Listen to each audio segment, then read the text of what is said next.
Friends, இன்றைக்கி நம்மளோட சேனலில் என்ன ரெசிபின்னு பார்த்தீங்கன்னா, வேர்க்கடலை பிரியாணி பண்ணியிருக்கிறோம். அந்த வேர்க்கடலை பிரியாணி எப்படி பண்ணியிருக்கிறோன்றதை நீங்கள் ஃபுல் வீடியோவும் ஸ்கிப் பண்ணாமல் பாருங்கள். அவ்வளோ ஒரு டேஸ்டியாக வந்திருக்குது. ஃபஸ்ட் டைம் நானும் ட்ரை பண்ணியிருக்கிறேன் இந்த வேர்க்கடலை பிரியாணி.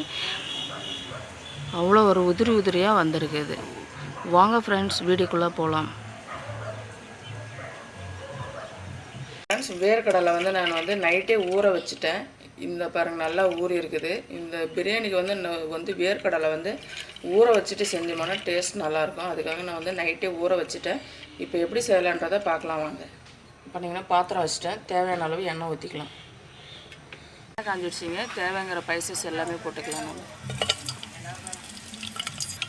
ஸ்பைசஸ் எல்லாமே பொரிஞ்சிடுச்சிங்க. இப்போ 2 வெங்காயம் கட் பண்ணி வச்சுருக்கிறேன், போட்டுக்கலாம். வெங்காயம் நல்லா வதங்கிடுச்சுங்க. 2 தக்காளி கட் பண்ணி வச்சுருக்கிறேன், போட்டுக்கலாம். தேவையான அளவு உப்பு போட்டுக்கலாம். பார்த்திங்கன்னா தக்காளி வெங்காயம் நல்லா வதங்கிடுச்சுங்க. இப்போ வேர்க்கடலை இதில் போட்டுக்கலாம். பார்த்திங்கன்னா இஞ்சி பூண்டு பேஸ்ட்டு 1 டீஸ்பூன் போட்டுக்கிறேன். தனியா பொடி 1 டீஸ்பூன், மிளகாய்த்தூள் 1 டீஸ்பூன், தனி மிளகாய்த்தூள் ஒரு 1/2 டீஸ்பூன். இங்கே பாருங்கள் ஃப்ரெண்ட்ஸ், நான் 1.5 டம்ளர் அரிசிக்கு 3 டம்ளர் தண்ணி வச்சுருக்கிறேன். இதை நான் 1/2 மணி நேரம் நல்லா ஊற வச்சுட்டேன். இப்போ இதில் போட்டுக்கலாம்.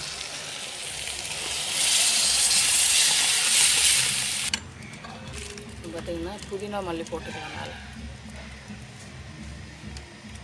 இப்போ பாருங்கள் ஃப்ரெண்ட்ஸ், எல்லாமே நம்ம உப்பு காரம் எல்லாம் கரெக்டாக இருக்கான்னு பார்த்து வச்சுட்டோம். தம்முக்காக நான் தண்ணி மேலே வெயிட் வச்சுருக்கிறேன். இப்போ ஒரு 20 மினிட்ஸ் இருக்கட்டும். அதுக்கப்புறம் நம்ம பாருங்கள் ஃப்ரெண்ட்ஸ், 20 மினிட்ஸ் கழிஞ்சு நம்ம தம்மு ஓப்பன் பண்ணுறோம்.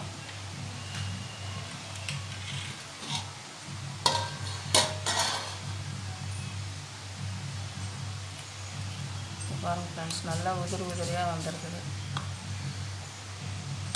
ஓகே ஃப்ரெண்ட்ஸ், நீங்களும் இதே மாதிரி செஞ்சு பாருங்கள். யாரெல்லாம் ஃபஸ்ட் டைம் பார்க்குறீங்களோ ப்ளீஸ் சப்ஸ்கிரைப் பண்ணுங்கள், லைக் பண்ணுங்கள், ஷேர் பண்ணுங்கள்.